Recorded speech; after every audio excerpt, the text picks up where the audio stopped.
I just got these beautiful budgies like yesterday. You see the blue one's called Ocean. She's a female. And the yellow one is a Mango. Mango's a male. Ocean's a female.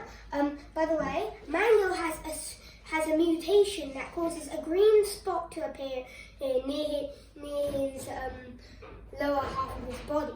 It's a rare mutation that causes that. Guess what?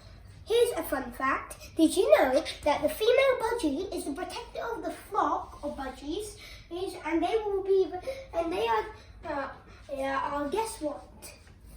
Well, the ones who protect the males and other females. Males mostly will not fight for dominance over females, and females would normally